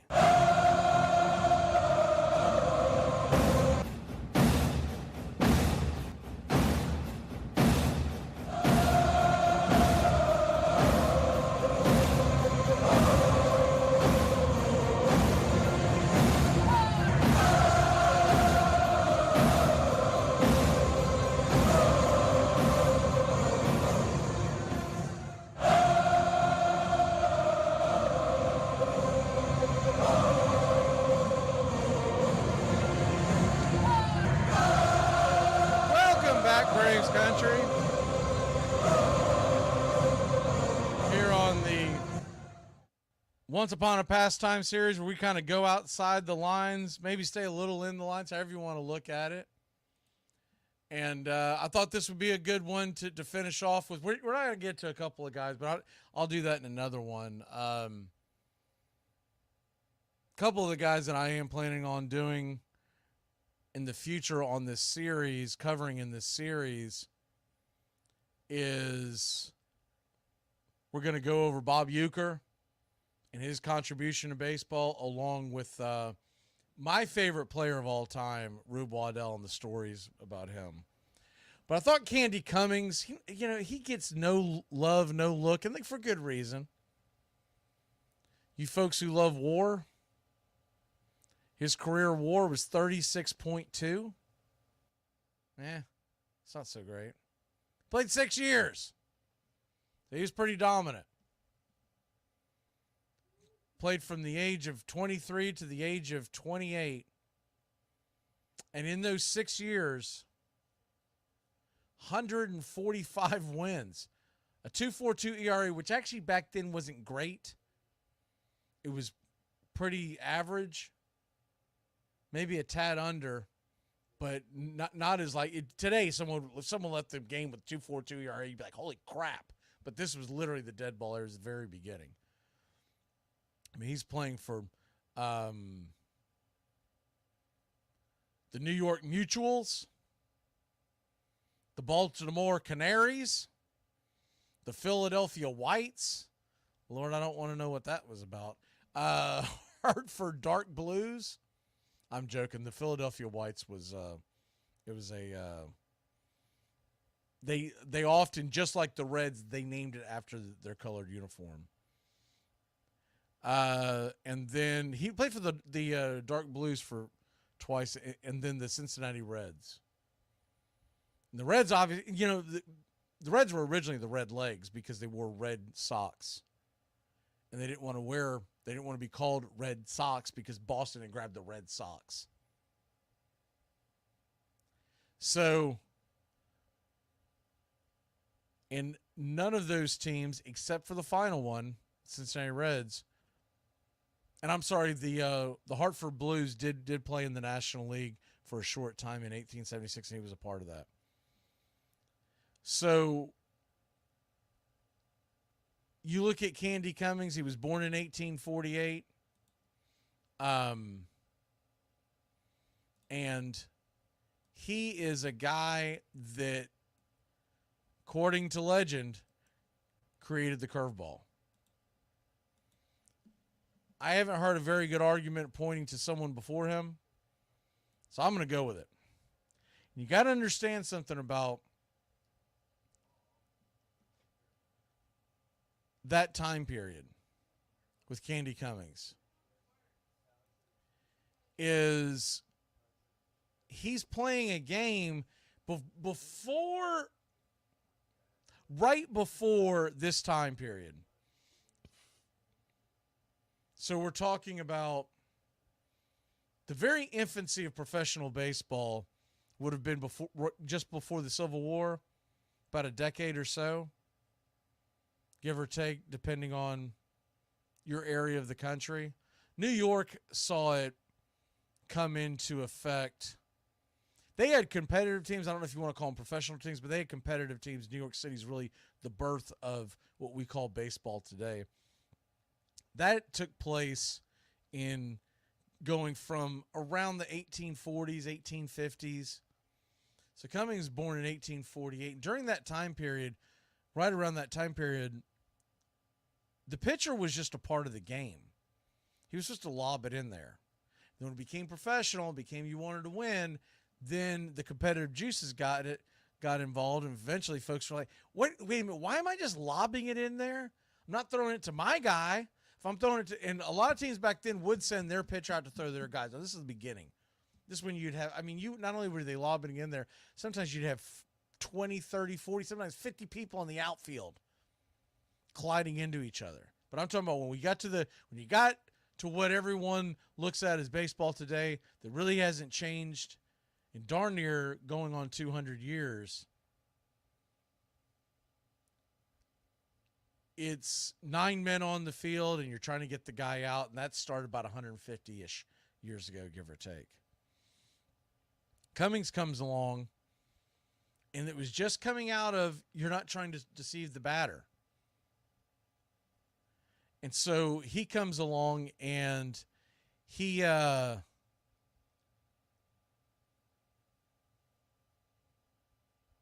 born in Massachusetts. In the area of Massachusetts, in that area, he is inundated with it's pretty much all baseball at this point. Remember, basketball hasn't even been invented. Football hasn't begun yet. Remember, they started football because they wanted men to stay in shape and stay tough to be ready for war, because we hadn't been in a major war in a while. Baseball is, as I always say, is the true sport. And he's growing up towards the end of the 19th century, and he discovered the idea of the curveball with seashells, according to his story, according to his biography. After noticing the movement, the way they would curve heading towards the water, he's tossing them, he thought to himself, can I make a baseball do that? Now, back then it was a little different, a little more difficult, because at that time, baseballs were not uniform, and you didn't have all the 108 stitches like you do today. Some of them had stitches, some of them didn't. So it really depended on what you had. But as the game evolved, and we got the Spalding ball, and we got the tightly wound, and we got the 108 stitches, and every baseball is supposed to be alike. Down the road, that's what but it all comes off of the invention of the curveball. And he's playing for the Brooklyn Excelsiors Club in 1867, an October day in 1867.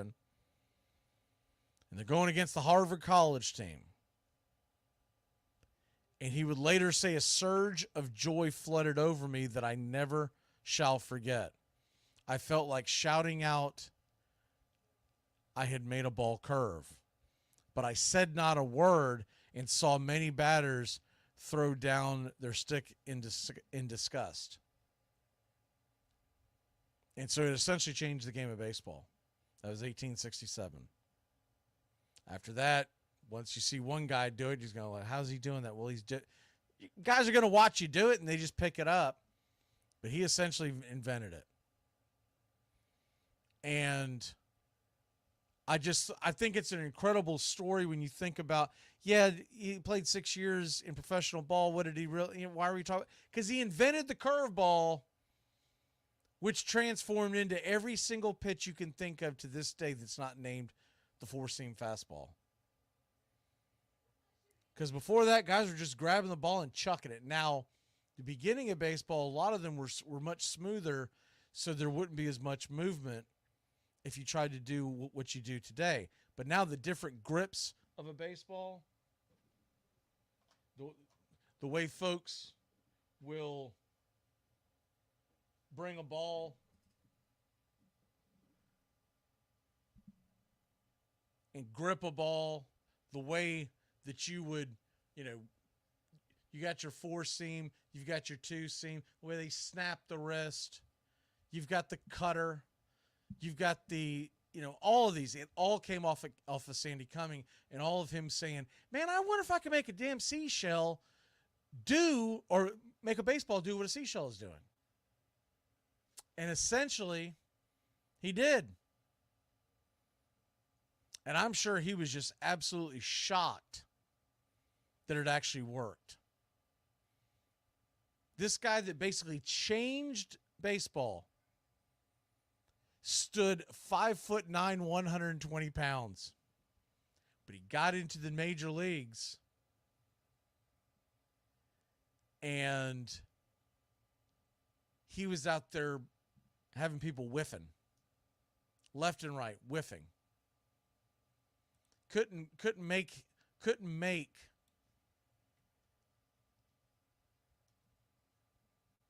contact with this with these pitches. The thing that I would like to know, because there were times in baseball that the rules have changed, the statistics have changed. I'm going to throw one at you. So this guy's invented the curveball, right? No one's ever seen it.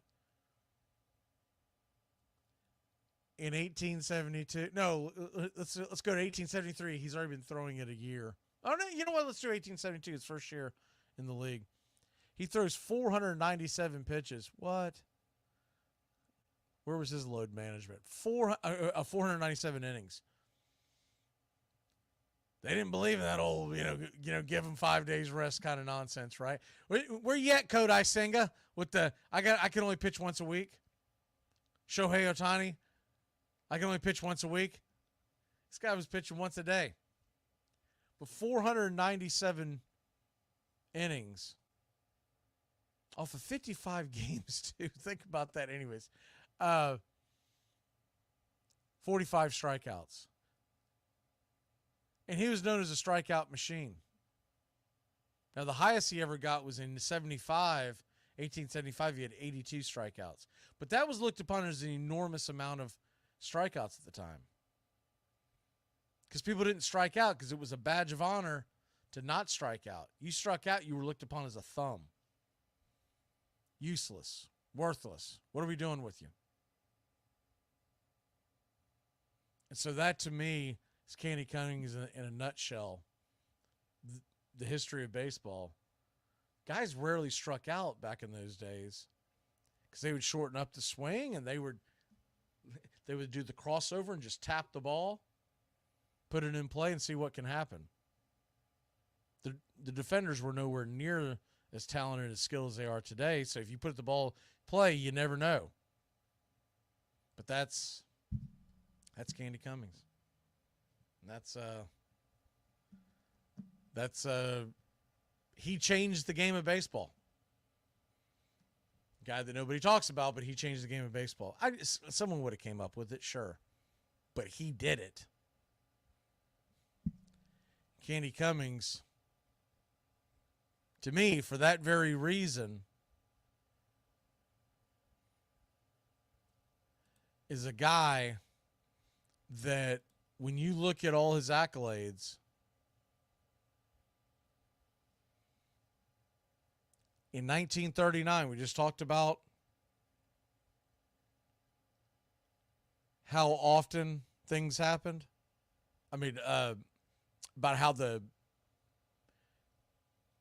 Hall of Fame came in 1937. In 1939, Candy Cummings was in the Hall of Fame, even though he'd only played those 6 seasons. Because everybody knew the story of Candy Cummings. More people need to know that story. All right. Hope you all enjoyed this little bit of baseball today. Once Upon a Pastime series here on Braves Country Baseball. And y'all have a good afternoon.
You're in Braves country.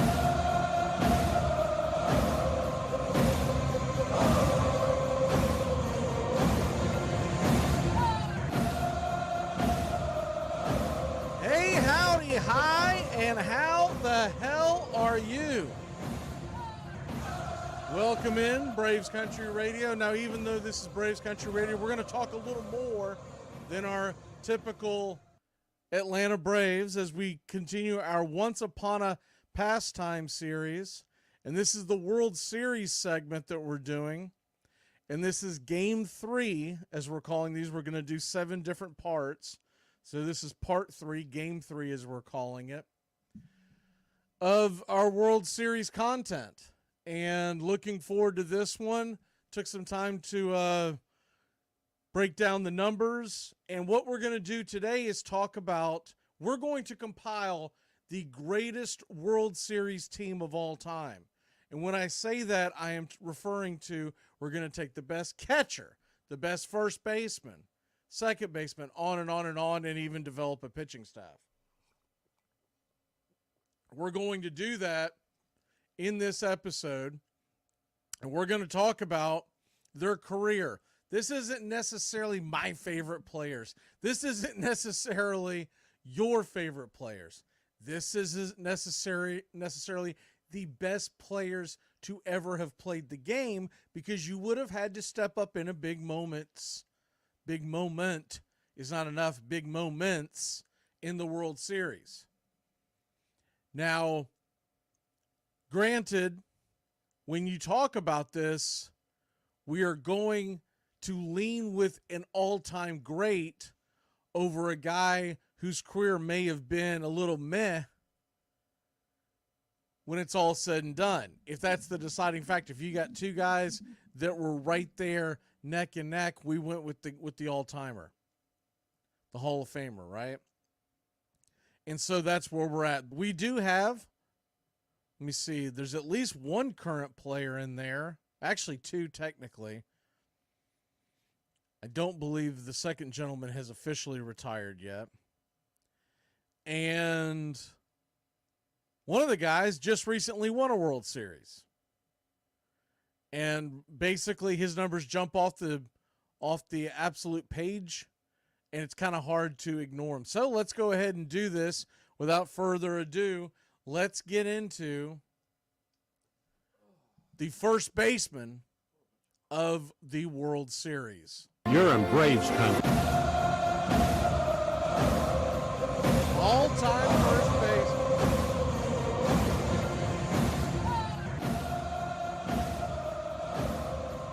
Before we hit that, we're going to lop this in there with it, the designated hitter, because the designated hitter rule is actually a rule that is now in play in Major League Baseball, and it's not going anywhere. We did put a designated hitter in as well. And the guy that we picked for the designated hitter, I don't think anybody can ignore his stats. Now look, I'm not ignoring the fact that he was implicated in the steroid era. I don't think his faults were as egregious as others. I think he probably took something, tested positive, and that was the end of it. Because if you just look at the guy, he doesn't look like a guy who spent a whole lot of time roiding up in the gym. But I do acknowledge that. So if anyone has a problem with him being as the designated hitter role, I get it. We would love to hear your opinion. You pick your best guy. But my best guy has got to be David Ortiz. Big Papi, as they affectionately call him in Boston.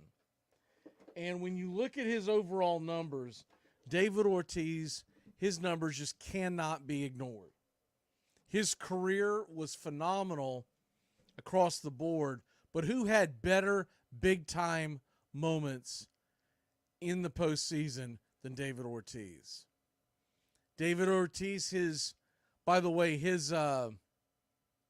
postseason batting average was .289 with a .947 OPS. He played in 85 games, and in those 85 games had 17 home runs.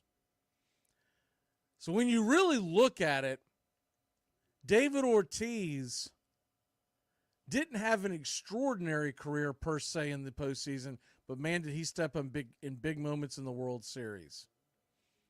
He was the 2013 World Series MVP. He was the 2004 MVP. He had some of the biggest games in the history of this sport, and I just don't think it would be a very legitimate argument. You look at this, if nothing else. In the World Series alone, one World Series, the 2013 World Series, David Ortiz hit .688 in 25 plate appearances. That was the one that was what, their third championship in that run. You had the one in 04, you had the one in, was it 7, 13, and then of course in 18. So that alone makes him stand out. But his batting average in his career in the World Series, .455, and that can't be ignored. So David Ortiz is our designated hitter, and we move on from that. Our first baseman is the great Lou Gehrig. Lou Gehrig had 10 home runs. 10 home runs, the most by anyone who had a minimum of 100 plate appearances in the World Series. Lou Gehrig had a 1214 lifetime OPS in the World Series. By the way, David Ortiz, his slugging was .795.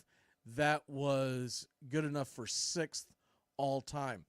Now, Barry Bonds had a very good World Series. The problem is it is such a small sample size. So I had a hard time, and we kind of threw the steroids out in this particular argument. Typically, when we're talking Hall of Fame or whatnot, folks know my leaning. I believe they don't belong in. But when you're talking about something like this, I didn't hold that against Barry Bonds. That's not why Barry Bonds isn't my designated hitter. That's not why Barry Bonds isn't in my outfield. Barry Bonds, first of all, didn't win a championship. That's number one. That's first and foremost. Number two, he only had 30 plate appearances in his World Series career. That's just not enough. Just like Troy Glaus, who had a very good World Series, but only had 30 plate appearances.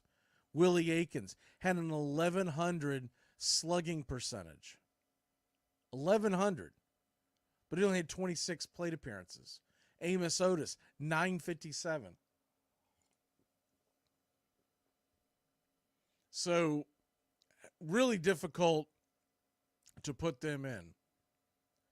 But Lou Gehrig gets the nod at first base. When you look at Lou Gehrig and you look at his statistics in the postseason, he had 10 home runs in 119 at-bats. Obviously, all of his at-bats in the postseason were in the World Series. This is long before you had divisions and wild card and whatnot. 35 RBIs in those 34 games.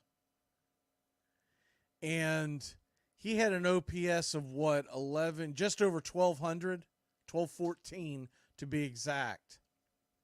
87 total bases. And for my money, Lou Gehrig and all of his World Series championships, he gets the nod. He won 7? Is that right? 1, 2, 3, 4, 5, 6, 7 World Series. I'm sorry. He won. He technically won the World Series in 1939. He did not play in it. So he technically would have been on 6 World Series championship teams, getting those 34 games in. He also played in another one in 1926 where they did not win the World Series. They lost the World Series to the St. Louis Cardinals. I believe that was in 7 games as well. So looking at what he did, and look, the 1928 World Series, I know everyone always wants to talk about the 27 Yankees. The 1928 World Series, he had 4 home runs, 9 RBIs in a 4-game sweep of the St. Louis Cardinals. That was right before the Gas House Gang really took off. In the 1932 series, that was the famous one against Chicago, he had 3 home runs in 4 games. So in back-to-back World Series appearances, 28 and 32, he had 7 home runs in 8 games. There's never been a better first baseman to do it. And so we stick with the great Lou Gehrig as our guy for first base, and David Ortiz obviously is the second baseman. All right, moving on. The next one. You're in Braves country.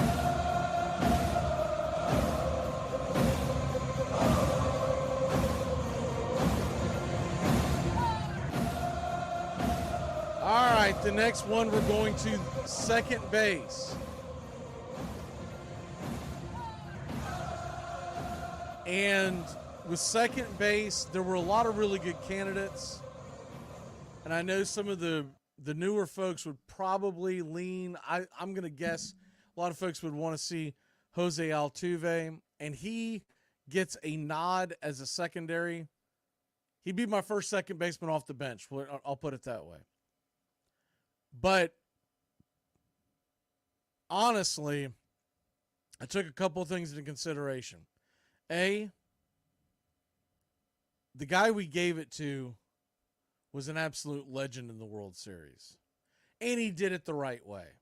And I had to go with a guy in the name of Joe Morgan, who was on the Big Red Machine, that did it the right way. And you talk to folks, he's just before my time. I saw the tail end of his career, but I would be lying to you if I said that I remember Joe Morgan's career and I remember how he played, right?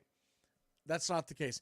I remember Joe Morgan more as a Philadelphia Philly at the end of his career than I do his actual Cincinnati Reds days, which was at his absolute apex, right? But he won the World Series in 75 and in 76. They won back-to-back series in 75 and 76. Remember, they were also in the World Series in 1972 with Joe Morgan, where they lost to the great Oakland Athletics teams. Of course, those are the Vita Blue, the Reggie Jackson teams. But you look at what he did in his career. First of all, he had in his career in the World Series, let's go to that first. Joe Morgan had 3 home runs in those 3 World Series. He had a 792 OPS, which was extremely good back in that time period for a second baseman. And then the other thing would be, if you're looking at this, Joe Morgan was the catalyst that really, if you want to talk about those great Cincinnati Reds teams, he was really the guy that he was the straw that stirred the drink for that offense. He was very solid defensively as well, but we really leaned more on offense with this list. We left out guys like Ozzie Smith, who had great defensive World Series, but didn't necessarily do a whole lot at the plate. Joe Morgan was an absolute star for that team. And he has been, most people believe that he is the greatest second baseman to ever play. From all the numbers I see, I honestly can't argue it. But like I said, I only saw the tail end of his career. I saw him when he and the Philadelphia Phillies lost to the Baltimore Orioles in 83. That's really my biggest recollection of Joe Morgan in playoffs. So everything that happened in the 70s, don't really remember it, but you go to the numbers and you look how impressive that he was in those World Series. Especially in the World Series in 1976 against the Yankees, where he batted .333, had a home run, had 2 stolen bases in 4 games, 17 plate appearances. And that was really the defining moment of the Big Red Machine. You got to remember something about the Big Red Machine. One of the things that adds to their legend is if you look at who they beat. So they beat the Red Sox in one of the most dramatic World Series of all time, especially if you just go to Game 6 and Game 7, 2 phenomenal games. But then to top it off, the following year, they sweep the New York Yankees. So in back-to-back years, you beat the 2 of the teams that have the biggest fan bases in all of sports. You do it back-to-back, and this was back when baseball was still king. The NFL was coming with the Super Bowl, and it was really starting to catch momentum, but the World Series was still king at this point.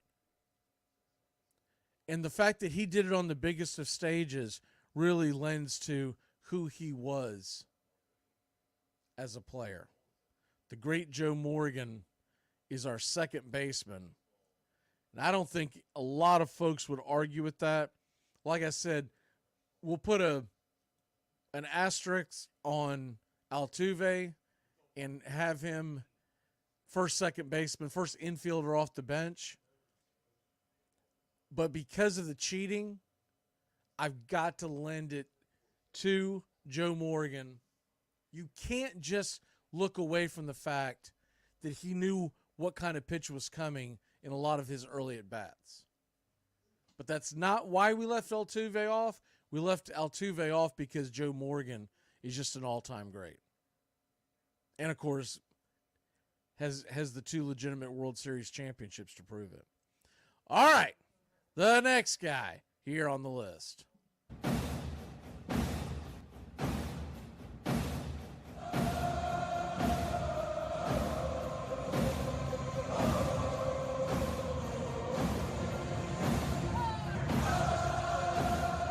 All right, we're going to go with the third baseman. This one was a pretty difficult one to choose from, but we went along and took gentleman who we just lost recently. We went with the great Brooks Robinson. Brooks Robinson won the World Series in 1966. He was the World Series MVP in 1970. That was the one where they beat the Cincinnati Reds. And remember something, too, about Brooks Robinson. He is infamous for that great backhanded stab that he makes down the third base line, then throws out the runner across the diamond. I mean, he's literally sitting in the dugout in today's game. Such a incredible throw. The great Brooks Robinson, he is our third baseman. Now, Brooks Robinson, a couple things about him, had an OPS up around 700, 3 home runs. Pete Rose is a very close second for me. Pete Rose takes just a little bit of a backseat to Brooks, mainly because Rose was always known for what? Getting on base and whatnot. He only has a .269 lifetime batting average in the World Series. Not terrible. Not terrible at all. But if Pete Rose was going to be on that list and be my guy, he would have to be much above 300 for me. Just because the lack of power. When you look at Brooks Robinson's overall postseason numbers, just in general, He has a 303 batting average and a 785 OPS. In the 1966 series, didn't have a great year, but he did make some key defensive plays, and he did have a pretty key home run and his only RBI of the series. But in the 1970 series, he had 2 home runs. He had 6 RBIs. And this was a series that only went 5 games. And in that series alone, he had a 1238 OPS, an 810 slug, a batting average of 429. And that's why the great Brooks Robinson and those Baltimore Orioles teams, infamously known as Black Magic, they get their guy in, they get the nod for third base. Shortstop, this one's, I don't think a lot of people are going to expect this one. Might be a little controversial, but let's go ahead and get it.